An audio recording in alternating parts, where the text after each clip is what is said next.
एक साधु अपने विद्यार्थियों के साथ जंगल में ही आश्रम बनाकर रहते थे। फिर एक दिन कहीं से एक बिल्ली का बच्चा रास्ता भटककर आश्रम में आ गया। साधु ने उस भूखे प्यासे बिल्ली के बच्चे को दूध और रोटी खिलाई। वह बच्चा उसी आश्रम में रहकर पलने लगा।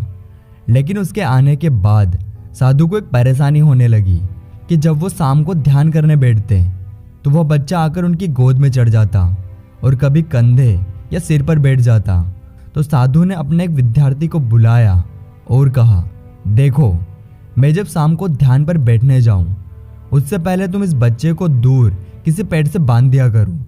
अब तो ये रोज का नियम हो गया। साधु के ध्यान पर बैठने से पहले उस बिल्ली के बच्चे को कहीं दूर पेड़ से बांधा जाने लगा। एक दिन साधु की मृत्यु हो गई तो उनके एक प्यारे होनहार विद्यार्थी को गद्दी पर बैठा दिया गया।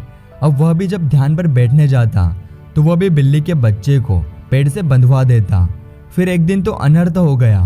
बहुत बड़ी समस्या आ गई कि बिल्ली ही मर गई। सारे शिष्यों की बैठक हुई। सबने विचार विमर्श करके कहा, बड़े साधु जी, जब तक बिल्ली को पेड़ से नहीं बांधते थे तब तक ध्यान पर नहीं बैठते थे। अतः पास के गांव से कहीं से भी एक बिल्ली लाना होगा। आखिरकार काफी ढूंढने के बाद में एक बिल्ली मिल गई जिसे पेड़ पर बांधने के बाद साधु जी ध्यान पर बैठते थे।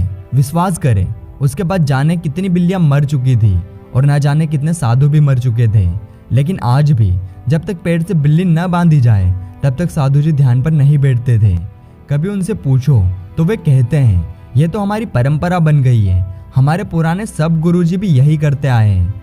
वे सब तो गलत नहीं हो सकते हैं। कुछ भी हो जाए, अब हम सब अपनी इस परंपरा को नहीं छोड़ सकते हैं। सीख, यह तो बात हुई इन गुरुजी और उनके शिष्यों की, पर कहीं ना कहीं हम सबने भी एक नहीं बहुत सारी बिल्लियां पाल रखी होंगी। कभी ध्यान दिया है कि इन बिल्लियों पर बहुत वर्षों से हम सब भी ऐसे ही और कुछ अनजाने तथा कुछ चंद मतलबी लोगों द्वारा निर्मित परंपराओं के जाल में बंधे हुए हैं। जरूरत हमें इस बात की है कि हम ऐसी परंपराओं और ऐसी गलतफहमियों को अब और ना बढ़ने दें और अगली बार ऐसी किसी भी चीज पर विश्वास करने से पहले सोच लें कि कहीं हम जाने अनजाने कोई अंधविश्वास रूपी बिल्ली तो नहीं पाल रहे हैं।